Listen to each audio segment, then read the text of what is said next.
Aleluia, você pode celebrar o nome de Jesus. Jesus vive, amém? Amém. Glória a Deus, e Ele voltará. Amém. Quantos aqui já entregaram a sua vida para Jesus? Amém? Então, nós entregamos a vida para Jesus, temos um relacionamento com Ele, Jesus nos salvou, e agora? Então, e agora?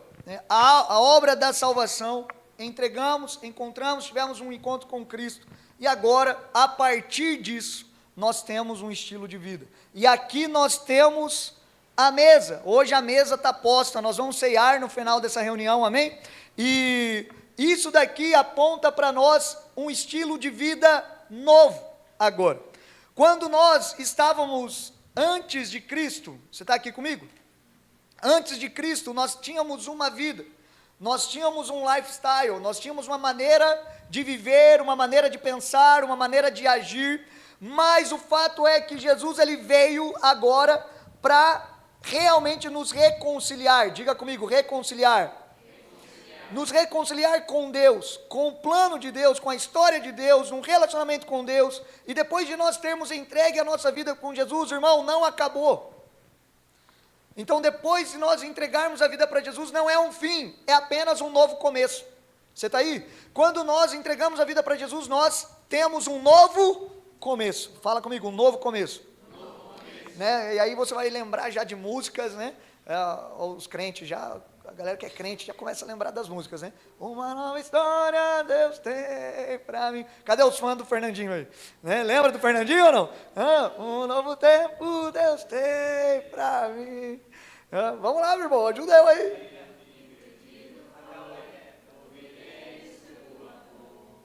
Te abençoarei. Então Deus tem uma nova história para nós, sim ou não? Mas essa nova história é uma história de transformação. Então a Páscoa, ela vem trazer um estilo de vida. Então não é apenas uma festa a ser celebrada, mas a Páscoa é um estilo de vida. Fala para mim, a Páscoa é um estilo de vida.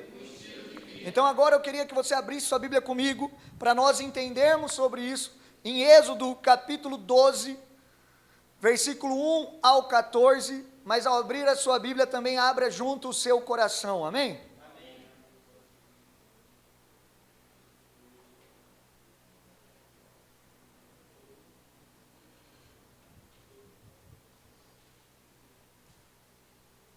Êxodo 12, versículo 1 ao 14, os mais ligeirinhos que já acharam, diga, eu amo a Bíblia.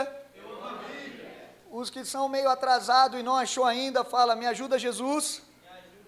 Me ajuda, ajuda ele, Senhor. Êxodo 12, do 1 ao 14, a palavra de Deus diz, o Senhor disse a Moisés e a Arão, na terra do Egito, esse mês será para vocês o principal dos meses. Diga comigo, principal dos meses. Então isso já mostra aqui uma ênfase e um destaque. Vamos continuando o texto. Será o primeiro mês do ano.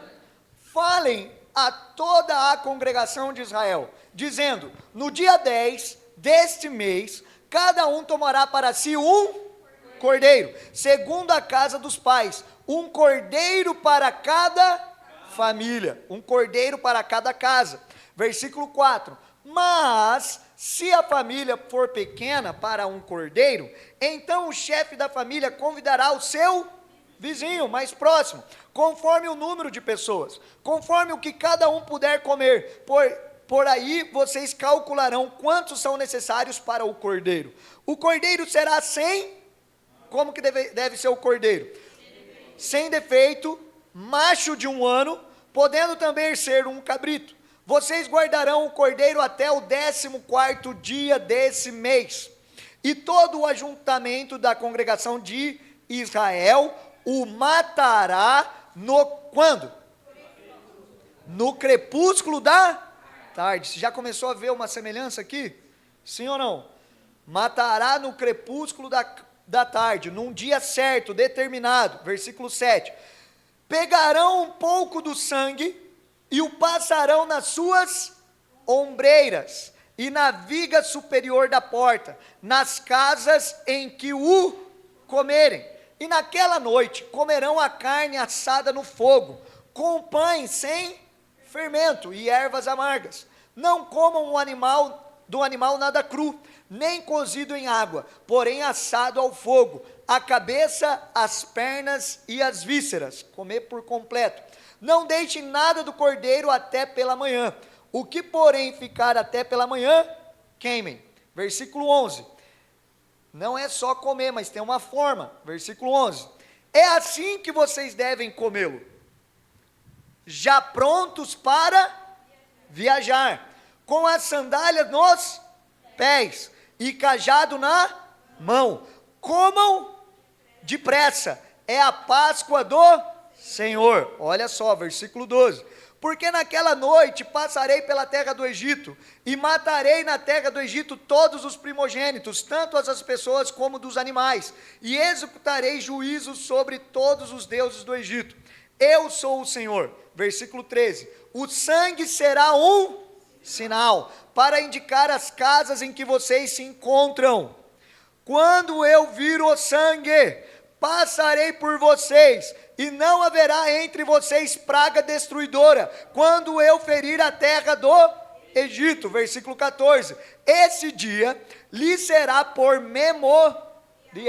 Então, o memorial aqui é uma meditação, um lembrete, né, trazer reflexões, e vocês o celebrarão como festa do Senhor, de geração em geração. Estamos nós aqui nos dias de hoje. Vocês celebrarão esse dia por estatuto perpétuo. Êxodo 12, do 4 ao 14. Agora, vamos dar um salto comigo, né? Não um salto no lugar, como fez o Ulisses na última quinta, né? Mas dê um salto comigo no texto de Lucas agora. Nós vamos para o Novo Testamento, Evangelho. Lucas 22, versículo 1 e 2. Nós estamos lendo essas porções do texto. Estava próxima a festa dos pães sem fermento, chamada Páscoa. Então, a festa da Páscoa estava sendo observada pelo povo judeu até os dias do nascimento de Jesus e até então também. Então, tinha aqui um estatuto perpétuo e Jesus estava obedecendo isso, um estilo de vida. E aqui nós vemos que estava próximo a festa dos pães sem fermento, chamada Páscoa. Versículo 2. Os principais sacerdotes e os escribas procuraram uma forma de matar o cordeiro pascal, sem saber, porque temiam o povo. O objetivo errado, mas a forma era correta. Jesus deveria ser o cordeiro que tira o pecado agora de todo o mundo. Você está aí? Lucas 22, mais abaixo, versículo 7. A palavra de Deus vai dizer o seguinte: chegou o dia da festa dos pães sem fermento, em que era necessário fazer o sacrifício do cordeiro pascal. Então Jesus enviou Pedro e João, dizendo: vão e preparem a Páscoa para que a comamos. Isso daqui Jesus como um judeu, observando a lei, cumprindo a lei. Eles lhes perguntaram: onde o Senhor quer que a preparemos? Jesus lhes explicou: ao entrar na cidade, vocês vão encontrar um homem com um cântaro de água. Sigam esse homem até a casa em que ele entrar, e digam ao dono da casa: o mestre pergunta: onde fica o aposento no qual comerei a Páscoa com os meus discípulos? Ele lhes mostrará um espaçoso cenáculo mobiliado, ali façam os preparativos. E indo, acharam tudo como Jesus lhes tinha dito, e prepararam a Páscoa. Versículo 14. Chegada a hora, Jesus se pôs à mesa, e os apóstolos estavam com ele. Então Jesus lhes disse: tenho desejado ansiosamente comer esta. Então, olha só, queria chamar a atenção com vocês no esta. Diga comigo, esta. Então, aquilo traz um destaque e algo especial. Todas as Páscoas, a partir de então, foram celebradas da mesma forma, que Deus tinha começado lá no Egito, agora tem algo novo acontecendo. Aquela Páscoa não era como as outras Páscoas. E o evangelista Lucas traz o anseio, né, do coração de Deus na pessoa de Jesus. Então Deus instituiu a Páscoa no Antigo Testamento, sim ou não? Para o povo de Israel celebrar. Agora o Filho de Deus está à mesa com os discípulos e agora falando do desejo do coração dele. E ele traz um destaque. Eu desejo ansiosamente comer essa Páscoa com vocês, antes do meu sofrimento. Versículo 16. Pois eu lhes digo que nunca mais a comerei, até que ela se cumpra no reino de Deus. Então tem um sentido profético na Páscoa. Aquela mesa apontou para uma outra mesa. Então tem um sentido profético na festa da Páscoa.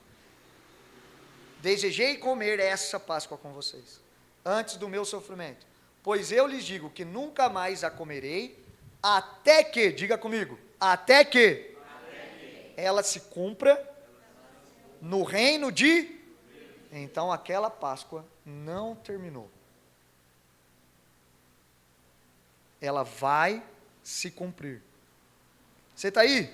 Sentido profético da Páscoa. Olha só, Páscoa como um estilo de vida. E pegando um cálice, depois de ter dado graças, disse: peguem e repartam entre vocês, pois eu digo a vocês que, de agora em diante, não mais a beberei do fruto da videira, até que venha o reino de Deus. E pegando um pão, dando graças, o partiu e lhes deu, dizendo: isso é o meu corpo, que é dado por vocês, façam isso em memória de mim. Do mesmo modo, depois da ceia, pegou o cálice, dizendo: esse cálice é a nova aliança, no meu sangue, derramado por vocês.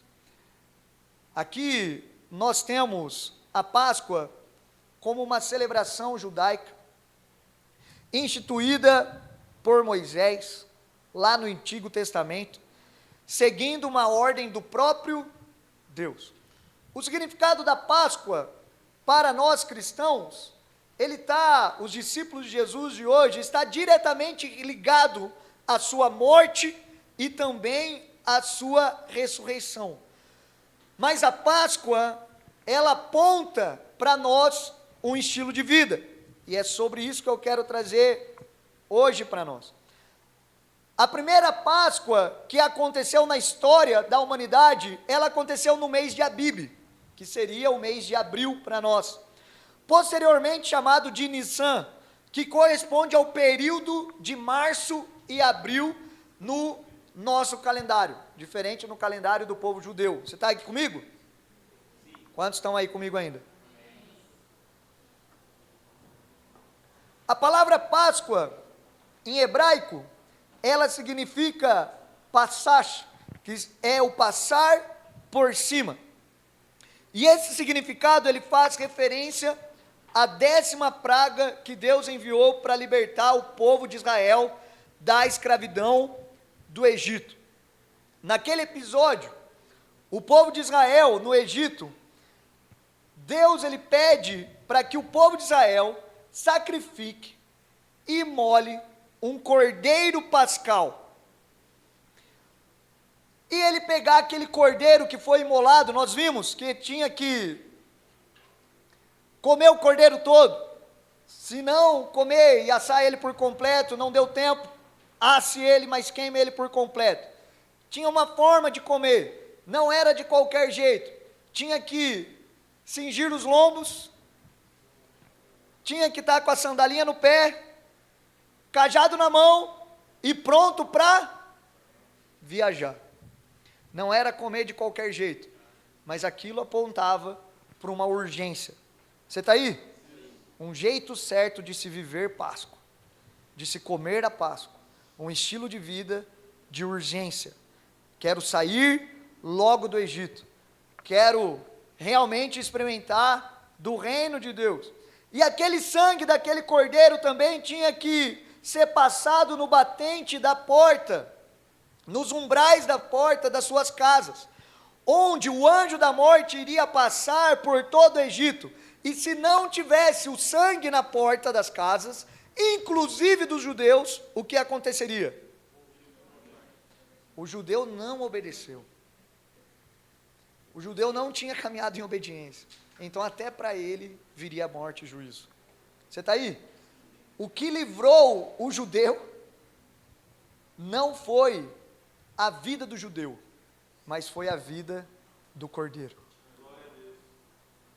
O sangue do cordeiro, a vida do cordeiro, nos umbrais das portas. Isso aponta também para mim que eu preciso passar o sangue do cordeiro, experimentar de Jesus. Jesus precisa estar na minha casa, na minha vida, na minha família. E hoje nós estamos tendo ceia, lembrando do sangue do cordeiro nessa grande família, nessa casa. Você está aí? Sim ou não? Um estilo de vida. Não é só uma vez. O anjo da morte iria passar e aquilo seria um sinal, diga comigo, um sinal. E ele não entraria nas casas dos judeus, ou seja, ele passaria por cima, diga comigo, passar por cima. Com misericórdia. Então Páscoa é o passar da misericórdia de Deus sobre nós. Assim poupando os israelitas da morte ou do juízo de Deus. Êxodo 12, 11, para quem está anotando, ele vai dizer, desta maneira o comereis, lombos cingidos, diga comigo, lombos cingidos, sandálias nos pés, cajado na mão, comê-lo com pressa, é a Páscoa do Senhor. Então aqui me traz como nós devemos viver as nossas vidas também. Nós precisamos estar prontos para obedecer ao Senhor. Nós precisamos estar com as sandálias da prontidão do Evangelho nos nossos pés. Precisamos estar com o cajado na mão e comer a Páscoa com pressa, um sentido de urgência para vivermos o plano do Senhor. Amém. O que a Páscoa precisa fazer em mim e em você, meu querido, é nos despertar para nos lembrar que o plano de Deus é eterno. Então eu queria fazer aqui, se você me permitir, fazer um acróstico com a palavra Páscoa. Então Páscoa, eu queria começar com o P da Páscoa, que é o P de plano de Deus. A Páscoa, ela aponta para nós o plano de Deus. Diga comigo, plano de Deus. E Deus, ele tem um plano eterno. Quando nós olhamos para as escrituras de Gênesis a Apocalipse, cutuca o irmão do lado, fala assim para ele, plano de Deus, irmão. Você já viu que aqui nessa igreja ninguém dorme, né? Então quando eu vejo que está dormindo, eu falo, estão comigo, cutuca o irmão, fala do lado. Eu não sei se você gosta de eu falar isso, mas eu não gosto de que ninguém durma, entendeu? Então eu vou cutucando, eu quero a igreja junto, não vaga não. Né? Aqueles que estão com um probleminha assim, às vezes meio acelerado, né? Que a mente vaga igual a minha, né? Então assim, ajuda a gente, vamos se concentrar aqui, palavra de Deus. Quem quer receber a palavra de Deus aí? Amém. Vamos lá, você está junto? Sim. Então vamos junto. Quando olhamos então para as escrituras, nós vemos bem claro esse plano de Deus dentro da história de Deus com o seu povo. O plano de Deus, em resumo, basicamente, a história é Deus criando um povo exclusivamente seu e vindo morar com ele eternamente. Por isso que nós vemos Deus criando o homem, colocando o homem dentro de um jardim. E nós vamos olhar para essa história de Deus e nós vemos que a história de Deus não acaba no jardim, querido. Deus não quer que eu e você estenda a rede e fique lá só tomando aguinha de coco. Oh, aleluia, glória a Deus. Não. Deus não queria que o mundo acabasse lá no jardim, apesar de ser bonito e belo e muito gostoso estar no jardim. Quantos gostam de estar no jardim? Né? Mas Deus, o plano de Deus não era só que a gente ficasse daquela forma. Como isso? Nós olhamos para o plano de Deus. A Bíblia termina em Apocalipse. Em Apocalipse, os antigos já lembraram do Apocalipse 16. Né? Irmão, é difícil pregar nessa igreja. Né? Os irmãos já lembram do Apocalipse 16, do pregador Lu. Quem lembra do pregador Lu aí? Né? Eu era morto, ó, eu sei que hoje eu vivo. livre sou, né? É só os antigos conhecem isso. Apocalipse 16. Em Apocalipse 21, a palavra de Deus fala sobre a nova Jerusalém, que desce do alto. Então, o plano de Deus começou num jardim, mas termina numa cidade. Diga comigo, o plano de Deus começa no jardim, mas termina numa cidade. E querido, se a Bíblia tivesse um refrão, igual uma música, o refrão da Bíblia seria esse: eles serão o meu povo e eu serei o seu Deus. Esse seria basicamente o refrão da Bíblia. Eles serão o meu povo e eu serei eu serei o seu Deus. Você pode repetir isso comigo? Eles serão o meu povo e eu serei o seu Deus. Esse versículo aparece no profeta Jeremias 24:7, mas também no Novo Testamento, em 2 Coríntios 6:16 e no Apocalipse 21:3. Esse texto aparece mais de 20 vezes na Bíblia toda. Mas quando nós olhamos, eu sei que tem textos que aparecem 3.000 vezes, outros 260 e tantos outros textos, mas isso aqui, esse texto, ele vai trazer para nós uma promessa central da aliança de Deus com o povo de Israel. E essa essência dessa relação de Deus, no seu relacionamento eterno com Israel, e isso é estendido posterior para nós, igreja neotestamentária, a igreja do Novo Testamento. Então o que eu queria trazer para nós, que a Páscoa, primeiro, ela foi estabelecida para o povo judeu, para tirar o povo de Israel do Egito, e naquele dia de sair, e aquele povo sabia o que era escravidão, e aquele povo foi instituído ali a Páscoa para eles, e eles sabiam como eles tinham que comer: sandália nos pés, lombos cingidos, vamos comer depressa. Eu não quero ficar no Egito, eu quero a nova terra, eu quero a promessa de Deus, eu quero a aliança de Deus. Você está aí? Sim ou não? E assim a igreja agora do Novo Testamento, Jesus coloca naquele dia de Lucas, naquela quinta-feira, Jesus estabelece naquela Páscoa, e aquela Páscoa é como nenhuma outra hoje para nós. Você está aí? Hoje nós estamos celebrando a Páscoa, mas a Páscoa para nós vamos lembrar daquela Páscoa de Lucas, daquela quinta, nós vamos lembrar daquela sexta, nós vamos lembrar daquela parte do plano de Deus do sábado do silêncio, do domingo da ressurreição. Mas ei, querido, o plano de Deus não termina aqui. O plano de Deus não termina aqui. O plano de Deus, e Jesus aponta naquela Páscoa: eu estou esperando uma nova. Eu vou comer essa Páscoa com vocês, e desejo ansiosamente, mas eu quero ceiar com vocês novamente numa nova Páscoa. Eu vou tomar desse cálice uma outra vez. Ei, nós não podemos ficar acostumados com esse Egito, querido, com essa terra. Eu e você precisamos criar nossa família para a glória de Deus, para o plano de Deus. Então, ei, eu gosto da minha casa, eu gosto do meu carro, eu gosto das comidinhas que a gente come. Eu lembro da primeira comida que nós comemos quando a gente casou. A primeira comida nossa foi lá o parmegiana, né? Aquele parmegiana. Quantos gostam do parmegiana, do lá parmegiana, que já comeram, né? É uma delícia. É gostoso, sim ou não? Mas, querido, na Nova Jerusalém terá coisas melhores. Jesus estará conosco. O plano de Deus. Eu não posso me acostumar com as cebolas desse Egito. As cebolas do Egito é saborosa? É, mas o plano de Deus não é para nós ficarmos aqui sem Cristo. Jesus iniciou o reino, mas o plano de Deus não acabou aqui. O plano de Deus é eterno, e Jesus quer cumprir o Apocalipse. Jesus quer cumprir a sua história. Então a Páscoa, querido, não é apenas uma festa para nós celebrar, fazer teatro e bonitinho acabou. Não, a Páscoa é um estilo de vida. Nós precisamos viver Páscoa. Nós precisamos viver da forma de Deus, como Ele quer. Você está aí? O nosso Deus, quem é o nosso Deus? Um Deus eterno, Criador, Pai, poderoso, soberano, paciente, misericordioso. Porém, esse Deus é um Deus santo. Diga comigo, santo. E a Bíblia diz que sem santidade ninguém verá o Senhor. Pastor, por que você está dizendo isso?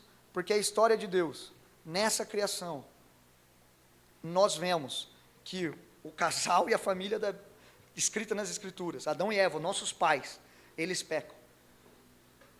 Gênesis capítulo 6 diz que não somente o coração de Adão foi contaminado com o pecado, mas agora o coração do homem, ou seja, de toda a humanidade, é continuamente inclinado para o mal.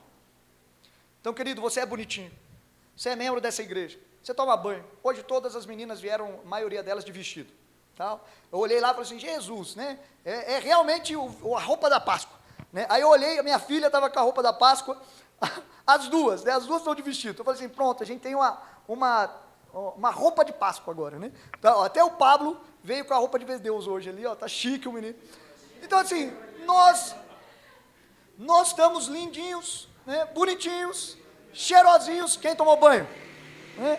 Então tá com perfume, mas queridos, a notícia é que nós somos pecadores.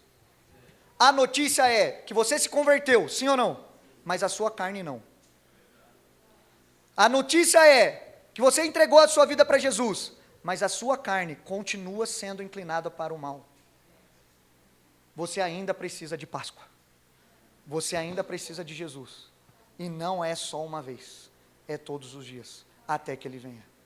Você está aí? Nós vamos comer todos os dias Páscoa. Nós vamos viver todos os dias Páscoa. Nós vamos lembrar do sacrifício de Jesus todos os dias. Ele é um Deus santo. Nós somos pecadores, mas o sangue de Cristo nos purifica, nos lava de todo o pecado. Nós precisamos disso diariamente. Não é só o momento que eu entreguei a vida para Jesus e acabou. Não, agora eu preciso de uma vida sendo transformada à estatura de Cristo. Você está aí? Uma vida de santificação, uma vida de corpo, uma vida vivendo agora, buscando um Deus que é totalmente santo. Quem está me entendendo? Romanos 6, 23 vai dizer, porque o salário do pecado é nós merecíamos, querido, a morte. O anjo da morte iria passar hoje na sua casa também. O anjo da morte passaria lá em casa também. E se fosse na casa dos meus pais, eu sou o filho mais velho, eu ia embora. Se fosse lá na minha casa, seria a minha filha mais velha, a Bela, ela ia embora. O juízo de Deus. Você está aí? Quem aqui é primogênito? Agora a gente lembra e faz misericórdia. Misericórdia, ia ser eu. Se fosse naqueles dias, ia ser eu. Mas isso daqui mostra, não só para, vou aliviar para os mais velhos aí, né? Isso mostra que seria para todos. Todos nós pecamos e merecíamos a morte. Mesmo você bonitinho, mesmo você vindo na igreja, mesmo você dando dízimo, salvação não se compra com dízimo, como um dia a igreja acreditou, que era com o seu dinheiro que nós comprávamos a salvação. Não, salvação não é pelas obras. Você pode ser um pregador, você pode ser um missionário dos bons, plantador de igreja, você pode ser alguém assim, que serve na igreja o tempo todo, mas querido, você também é um pecador, e o que você merece é juízo e condenação eterna. Então, Romanos 6, 23, o salário do pecado é e o apóstolo Paulo está dizendo que é como uma recompensa. Salário é igual com recompensa. Você trabalha, e no final do mês você tem um salário. Então, você peca, e no final você teria o quê? Morte. Agora, pastor, eu não peco tanto assim. Então, tá bom, eu quero te ajudar aqui hoje. Quantos aqui já sentiram inveja de alguém? Você olhou para alguém, para um amigo, né, achou muito da hora aquilo que está acontecendo na vida dele, e sem querer, você queria o mesmo. E esse sem querer é inveja. Quantos aqui já reclamaram que a sua mãe mandou você lavar a louça? Isso é murmuração. Você está olha o Kaique sincero. O Kaique levantou aqui, eu. Olha, tão bonitinho, convicto, ele levantou assim, já reclamei. Isso é murmuração, querido. Murmurar é pecado. Você está aí? Quantos aqui já reclamaram do patrão? Que o patrão não deu atenção, não deu um bom salário, não recompensou você. Quantos já reclamou do patrão? Falei, cara, esse cara não está com nada. Vamos lá, eu vou piorar. Aqui, ó. Quem na escola pegou uma borracha emprestada e nunca mais devolveu? Ou uma caneta, ou um lápis. Irmão, Isso, pegar algo emprestado. Qualquer coisa, eu dou um exemplo da escola, mas qualquer coisa. Você pegar algo emprestado e não devolver, e não disse, o que é isso? Roubo. Não, mas uma roupa, né? O calçado da mãe, do irmão, do pai, né? Do amigo. Né? Eu tenho um irmão da igreja aí que ele pegou um shorts meu emprestado e fala que é dele, assim. Até hoje. Até hoje. Tem outro irmão que pegou um boné do irmão E não devolveu. O irmão até hoje. Está lá no escritório. Está lá, eu peguei. Ah, pegou aí. Ufa, me livrou do pecado. Ó. Fui salvo, obrigado, Jesus. Queridos, nós temos o hábito, diga comigo, nós temos o hábito de diminuir o nosso pecado. Então, quando a gente olha para os outros, nossa, que pecado feio, mas quando é com a gente, não é tudo isso não, a gente dá desculpa, a gente diminui o nosso pecado. Mas o fato é que eu estou mostrando para todos nós aqui, que todos nós somos pecadores. E se a palavra, a Bíblia é verdade, sim ou não? Sim. Então isso é o que todos nós merecemos. O salário do pecado é a morte. Merecemos a morte. Só que hoje é Páscoa. E tem esperança. Então Romanos 6, 23 diz, a segunda parte do versículo. Mas o dom gratuito, diga comigo, gratuito. Então o dom gratuito de Deus é a vida eterna em Cristo Jesus, o nosso Senhor. Então a salvação, ela é um presente, diga comigo, um presente. Então não é pelas minhas obras ou por causa do... Não, o que eu mereço era o pecado, o que eu merecia era a morte, o que eu merecia era a condenação eterna. Mas Jesus foi para a cruz no meu lugar. Ele foi esmagado, moído, por causa das nossas iniquidades. O texto de Isaías diz que o castigo que nos traz a paz estava sobre ele. Pelas suas pisaduras nós fomos sarados. Então isso faz de Jesus o nosso Salvador. O Senhor pede para imolar o cordeiro e colocar o sangue no batente das portas, nos umbrais das portas. E esse é o passar da misericórdia de Deus. Isso é a Páscoa de Deus. Lamentações 3, 22, 23, para quem está anotando. O texto bíblico diz que as misericórdias do Senhor são a causa de não sermos consumidos. Porque as suas misericórdias não têm fim. Aleluia. Renovam-se a cada manhã, e grande é a tua fidelidade. A fidelidade de Deus é enorme. Isso é Páscoa. Então, o primeiro P da Páscoa é o plano de Deus. Deus envia o seu Filho, o Cordeiro, evidenciando o nosso pecado, que nós deveríamos morrer, mas também evidenciando a sua misericórdia e graça. A Páscoa é a misericórdia do Senhor passando sobre as nossas vidas, o sangue de Cristo passando sobre nós. Você está aí? Isso é Páscoa. Páscoa é um estilo de vida. Então agora nós temos que viver Páscoa. O segundo ato da Páscoa é o A de amor. E esse amor é um amor sacrificial. O amor que Deus nos chamou é um amor sacrificial. João 3,16 vai dizer que, porque Deus amou o mundo de tal maneira, que deu o seu único Filho para que todo aquele que nele crê não pereça, mas tenha a vida. Você pode dizer esse versículo comigo? Porque Deus amou o mundo de tal maneira, que deu o seu único Filho, para que todo aquele que nele crê não pereça, mas tenha a vida eterna. Então João 3,16 diz que Deus amou o mundo de tal maneira. Essa tal maneira é de uma maneira escandalosa. Essa tal maneira, o texto de João 3 está antes disso. Está falando sobre a desobediência do povo de Israel no Egito. Um povo rebelde lá no deserto. E Deus trouxe misericórdia para eles. Deus trouxe salvação para eles. Você lembra da serpente que Deus mandou levantar lá no Egito? Sim ou não? Lá no deserto. E todo mundo que olhasse para a serpente, ajoelhado, olhando para a serpente, seria o quê? Curado. João 3,16, o apóstolo João cita as palavras de Jesus, e Jesus está lembrando daquele dia. Quem seria a serpente, ou quem seria a pessoa levantada, e quem olhasse para ele seria curado? Jesus.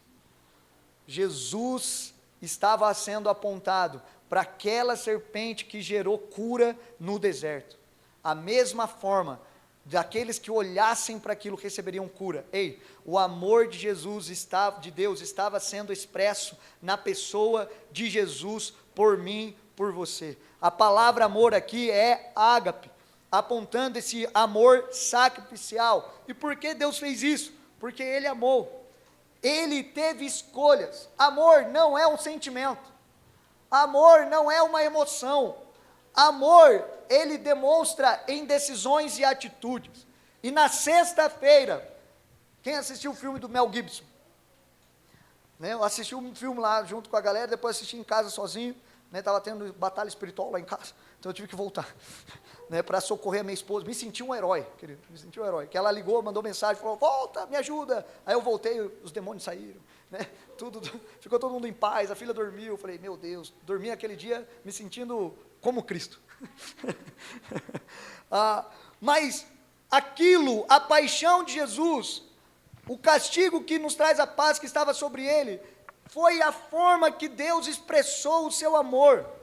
Então nós expressamos o amor que nós sentimos por Jesus através das nossas ações também. Você está aí? Deus demonstrou o seu amor por toda a humanidade, mesmo nós não merecendo. Ele expressou em um ato sacrificial, nos dando a vida do seu Filho unigênito. Então isso é Páscoa. Páscoa aponta para amor. Diga comigo, Páscoa aponta para o amor. O amor sacrificial de Deus. Desiste não. Sendo expresso no Filho. Vamos lá, Páscoa. Mas Páscoa também tem essa de salvação. Lembra do plano de Deus? Que eu falei no início, a história de Deus, o primeiro P, plano de Deus. A de amor sacrificial. Agora esse, de salvação. Deus deseja criar esse povo exclusivamente seu e morar com ele. Só que esse povo vive em pecado, pecou, não poderia fazer parte do seu plano. E aí Jesus vem para realmente estabelecer esse plano. O plano de Deus não é uma utopia, é uma realidade em Cristo Jesus. Deus vem com um plano agora de salvação para toda a humanidade. Aquele cordeiro da primeira Páscoa de Israel no Egito, e aquele ato até aquela Páscoa de Lucas, aquele cordeiro tinha que ser imolado todos os anos. Todas as vezes que alguém teria que pecar, tinha que ter sacrifício, sangue de animal, para perdão de pecado. Você está aí? Só que agora, queridos, não iria precisar mais. Na Páscoa, Jesus se tornou o cordeiro pascal. Jesus foi o cordeiro, o sacrifício perfeito, o Filho de Deus, revelando o amor do Pai. Jesus é a nossa salvação. Nós temos na pessoa de Jesus a salvação das nossas vidas. Você está aí? O perdão dos nossos pecados. Isso é Páscoa, S de salvação. Agora, quarta ponto da Páscoa, o C de Páscoa. A Páscoa, o C de Páscoa, eu estou vindo aqui, ó, irmão, você está comigo? Ali, ó, P-A-S-C, eu estou lá no C, ó, então está terminando a mensagem, amém? Então estou lá no C, está acabando a mensagem. É o Páscoa, vamos lá, você está comigo? Vamos lá. A Páscoa é o momento onde nós vemos Cristo assumindo o seu papel na nossa vida. Então a Páscoa, ela é cristocêntrica. A Páscoa aponta para Jesus. Na Páscoa nós não vemos apenas a morte de Jesus, querido, mas hoje no domingo, a Páscoa nos lembra que Ele ressuscitou. A Páscoa nos traz vida. A Páscoa nos traz esperança. Nós temos um Salvador, um Senhor. Nós temos alguém que assumiu o protagonismo da nossa vida. Então agora eu e você temos certeza que a nossa vida vai dar certo. Amém. Não por causa das suas obras, mas por causa da obra de Cristo. Você está aí? Sim ou não? Sim. cristocêntrica. A Páscoa é um lembrete para nós de lembrarmos o que deve estar no centro da sua vida. Ei, o centro da sua vida não deve ser o seu carro. O centro da sua vida não deve ser a sua casa, o seu filho ou as crianças. Não, o centro da sua vida precisa ser Cristo. Ele é a nossa esperança, Ele é a exata expressão de Deus, é nele que nós somos redimidos. Jesus foi 100% Deus e 100% homem. Ele entregou a sua vida para que agora nós tivéssemos vidas e vida em abundância. Você está aí? A Páscoa é para ser vivida todos os dias. A Páscoa me lembra que toda vez que Jesus sai do centro do meu coração, entra outras coisas. Por isso que nós ficamos maus, por isso que muitas vezes tem brigas, desavenças, desentendimentos, é porque Jesus saiu do lugar que ele deveria estar. Ei, a Páscoa é que Cristo, Ele é o seu Senhor, Ele não é só um totem na sua vida, ou algo para você carregar, não, Cristo é o Senhor de toda a sua vida, Ele é o seu Senhor. Você está aí? Você está comigo? A Páscoa é cristocêntrica, onde esse Jesus, Ele assume o centro agora, de toda a nossa vida, toda a nossa vida, toda a nossa história está em Cristo. A Páscoa também tem o O, de Páscoa, amém, irmão? Fala o O da Páscoa, né? Páscoa, e o O de obediência. Páscoa é onde nós vemos o estilo de vida do Cristo. Jesus teve um estilo de vida de obediência. Jesus diz que ele só fazia aquilo que ele via o Pai fazer. Jesus tinha uma vida rendida totalmente ao plano de Deus. Então Páscoa era para comer de lombos cingidos. O significado disso era urgência para obedecer. Então a Páscoa, como estilo de vida, vai nos lembrar que todas as vezes eu preciso lembrar da vida de Cristo. E Jesus viveu uma vida de obediência total, imediata e com amor. Queridos, a Páscoa nos lembra que obedecer a Deus tardamente é desobediência. Muitas vezes nós demoramos para obedecer a Deus, mas Cristo não. Cristo, nós olhamos para Ele e nós vemos Jesus obedecendo à vontade de Deus integralmente, imediatamente e com amor, sem pesar no coração. Jesus é o nosso exemplo, Ele assumiu o centro da nossa vida, e agora nós vemos em Cristo um modelo de vida a ser seguido. Ele é o sentido da Páscoa. Você está aí? E hoje nós podemos ter acesso ao plano perfeito de Deus e obedecer a Deus por causa de Jesus. A Páscoa então se torna para nós esse impulso de obediência à vontade de Deus, para que nós possamos ter a mesma vida de Cristo, um estilo de vida de Cristo. E eu queria concluir a mensagem com o último ponto da Páscoa. Alguns irmãos já fizeram, aleluia. Páscoa, o A. E esse A de Páscoa, que é o A, o último A, irmão, tá bom? Páscoa, né? E esse A, Páscoa, é para ser vivida até que Ele venha. Então a Páscoa não é só uma festa a ser celebrada. A Páscoa é um estilo de vida até que Ele venha. Todas as festas que nós temos nas nossas vidas, irmãos, a Páscoa, ela é a mais importante. Mais importante até mesmo que o seu aniversário. Ô louco, pastor, é verdade. E aí eu vou falar para você que tem duas festas de aniversário na Bíblia. Você sabia disso? 2 festas. Uma foi do faraó, na época de José, e na festa do aniversário do faraó, tinha o padeiro e o copeiro. Você lembra disso, sim ou não? E o padeiro foi executado, ele morreu. Está na Bíblia. A outra festa de aniversário que está na Bíblia é a festa do Herodes, o Antipas. E sabe quem perdeu a cabeça nesse dia? João Batista. Você quer continuar celebrando aniversário? Quem vai perder a cabeça na próxima festa? Desse jeito não. Queridos, eu só quero chamar a sua atenção, não é proibido comemorar a festa de aniversário. Ufa. Mas eu quero só trazer para nós, biblicamente, que a festa da Páscoa não foi instituída por homens. Foi o próprio Deus. O próprio Deus que estabelece Páscoa. E a Páscoa, ela aponta para Jesus. A Páscoa aponta para um estilo de vida centrada na pessoa de Jesus. Nós temos também o costume de celebrar bastante o Natal. Mas na verdade a Páscoa, ela deveria ser algo que assume um lugar maior nas nossas vidas. Eu estou celebrando a Páscoa aqui, estou abrindo o coração com vocês hoje, mas já estou até arrependido da forma que eu celebrei. Eu estou querendo na próxima Páscoa celebrar ainda melhor. Quantos desejam isso?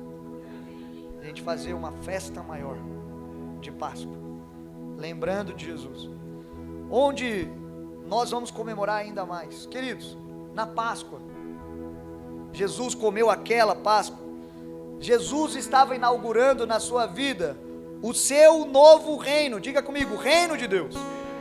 E não um reino visível, mas um reino invisível. O rei de Domingo de Ramos entrou em Jerusalém, mas eles estavam esperando espadas e escudos, e viram um rei humilde entrando na Páscoa, porque Jesus não queria um reino visível ainda, ele queria um reino invisível. Ele queria ser o Senhor, não imposto, mas um Senhor de forma irresistente. Eu não quero resistir ao meu Senhor. Ele tem um lugar de soberano na minha vida, mas Ele conquistou o meu coração. Ele é o meu Senhor, Ele morreu por mim primeiro. Ele adquiriu esse direito agora, de ser o dono da minha vida. O meu rei, ele é humilde, ele é manso, ele é irresistível, ele tem toda a autoridade, e ele pode mandar, ele pode ter ordem, ele pode dizer, e eu quero obedecer às suas palavras, não porque ele é um tirano, não, porque ele é justo e fiel, porque realmente eu quero que ele governe a minha vida. Jesus, ele inaugurou, na Páscoa ele veio dizer e colocar aquela mesa, e ele cumpriu ali naqueles dias a promessa do Pai. A mensagem de Jesus era em todo tempo arrependimento. Diga comigo, arrependimento. E na vida de Jesus ele expressava o mover desse reino com curas, sinais e maravilhas. As pessoas não viram isso, mas Jesus estava apontando para o reino eterno. Ei, no meu reino não vai ter coxo, no meu reino não vai ter cegos, no meu reino não vai ter surdos, no meu reino não vai ter gente doente, no meu reino não tem mais doença. O rei estava apontando o seu reino, ele estava anunciando como seria a nova conduta dos cidadãos desse reino, um novo padrão de vida dos cidadãos dos céus. A Páscoa não é só um momento, a Páscoa é um estilo de vida. Você pode dizer isso para mim? A Páscoa não é um momento, é um estilo de vida. E aqui, queridos, Paulo escreve aos Coríntios e termina a sua carta escrevendo assim: a saudação escrevo eu, Paulo, de próprio punho.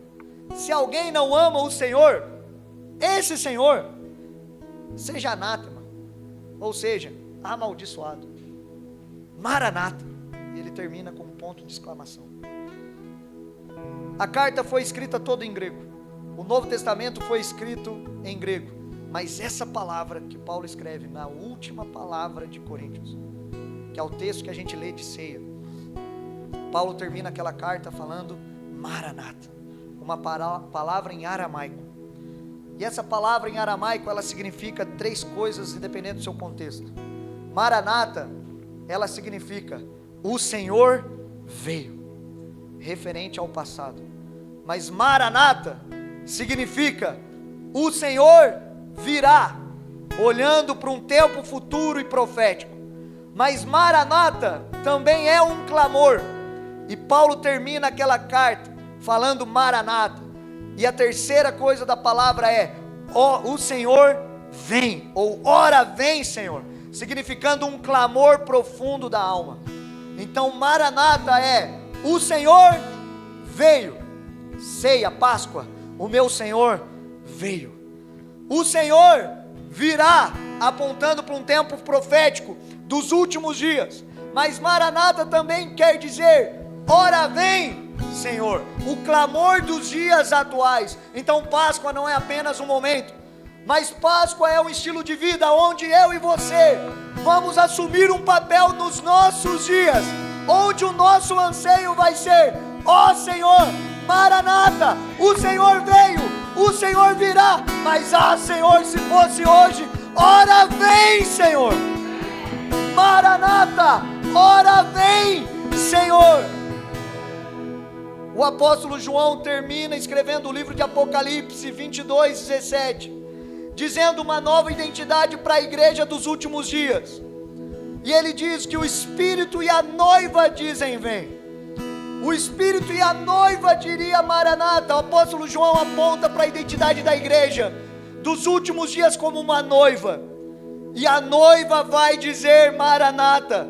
E Jesus, quando perguntado sobre fazer jejum, Jesus em Mateus capítulo 9, versículo 15, o texto que eu usei para abrir a nossa primeira palavra da série Discípulos no mês passado. E Jesus, interrogado pelos discípulos de João, ele diz: como que pode os convidados para o casamento jejuar enquanto o noivo estava com eles?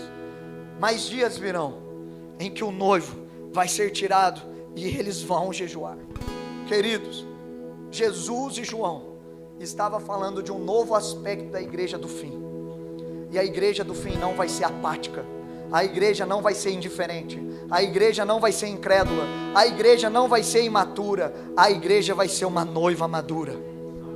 A igreja do fim vai ser a noiva de Cristo, que anseia pelo noivo, jejua não para obter bênçãos do noivo, jejua não para ganhar o carro, não para ganhar a carreira, jejua não para conquistar coisas, o marido, a esposa da vida, não. É uma igreja que vai jejuar com um clamor: Maranata. Jesus estava dizendo, e esses dias chegou. Esse dia chegou. Quando esse dia chegou, a Páscoa estava simbolizando e apontando para aquilo. Logo depois Jesus ia ser tirado. Na ceia, Jesus é tirado à força depois no Getsêmani. Jesus foi levado para o Calvário, morreu. Logo depois Jesus ressuscita. Jesus estava apontando para a sua morte e para a sua ressurreição. Para um tempo depois da ressurreição, o noivo vai ser tirado e vocês vão jejuar. Vocês não vão abandonar a causa. Vocês vão ser essa igreja dos últimos dias. A igreja dos últimos dias, porque a identidade como noiva, porque uma noiva é profundamente apaixonada. Uma noiva tem paixão por Jesus. Uma noiva conhece profundamente o seu noivo. Você está aí, querido? Eu queria chamar você para ficar em pé no seu lugar. Nós estamos encerrando.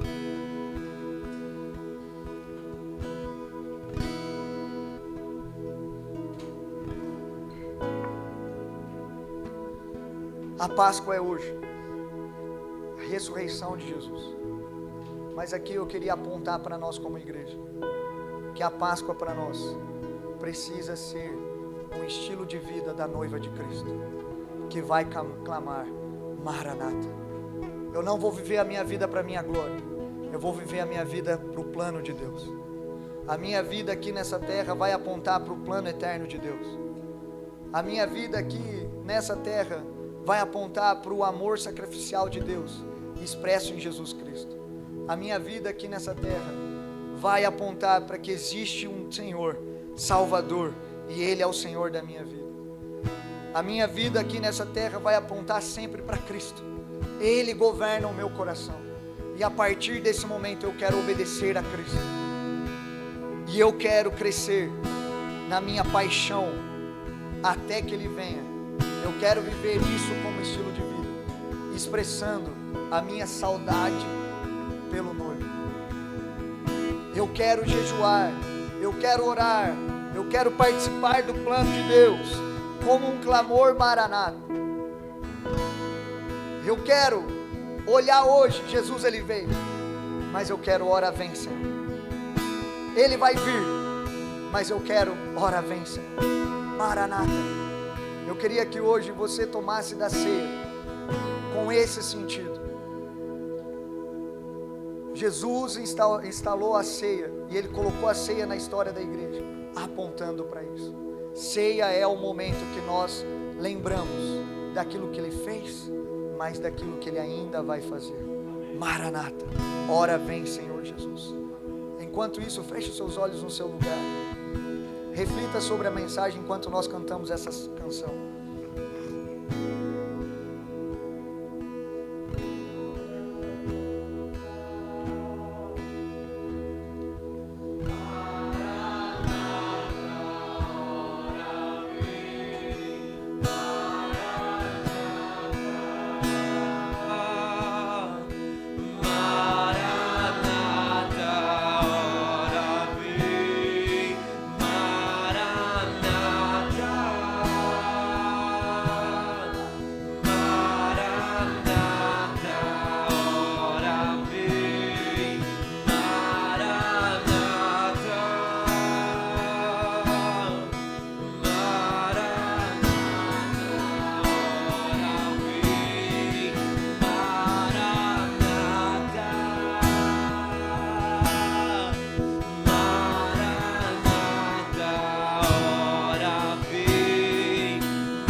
Mais que o mundo volta pra mim.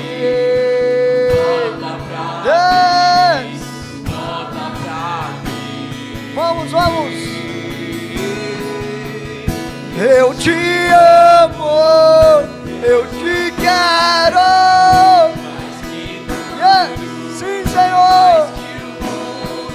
Volta pra mim. Volta pra mim. Eu te amo, eu te quero. Mais que tudo, volta pra mim. Volta pra mim. Eu te amo.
Jesus, nós te agradecemos, Senhor.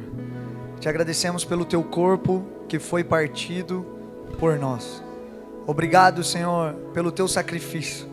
Jesus, hoje nós queremos lembrar da tua morte e da tua ressurreição. Jesus, nós queremos lembrar da vida que o Senhor veio para dar para cada um de nós aqui, Senhor. E nós queremos experimentar de Ti, Jesus. Provar de Ti, Senhor. Senhor, a minha oração é para que o Senhor leve a nossa igreja, a nossa casa, a vida de cada um aqui hoje, Senhor, para uma realidade do Teu reino. Uma realidade espiritual, Senhor. Que hoje, ao partir do pão, que hoje, ao beber do sangue, do fruto da vide, Senhor, nós possamos receber de Cristo. Que o Senhor aqueça o nosso coração. Que nós como igreja sejamos essa noiva que não vai faltar azeite na botija, Senhor. Uma noiva que não vai faltar azeite, Senhor. Onde nós iremos, Senhor Jesus, estar vigilantes com esse estilo de vida, esperando e apressando o dia da vinda do Senhor. Ó Deus, nos chama para esse estilo de vida hoje. Aqueça o nosso coração. Que a nossa igreja tenha esse mesmo clamor do Espírito. Que nesses dias que nós estamos vivendo, que haja um clamor em cada casa aqui, Senhor, em cada vida aqui representada. Que o Espírito e a noiva possa dizer: vem, Maranata. Senhor, coloca esse clamor Maranata nos nossos corações hoje. Senhor, que essa Páscoa não seja como as outras, Senhor. A minha oração, Senhor, é para que o Senhor nos marque nessa Páscoa. Nos marca, Senhor. Nos leva a esse sentido profético da Páscoa hoje, Senhor. Deus, em nome de Jesus. Amém.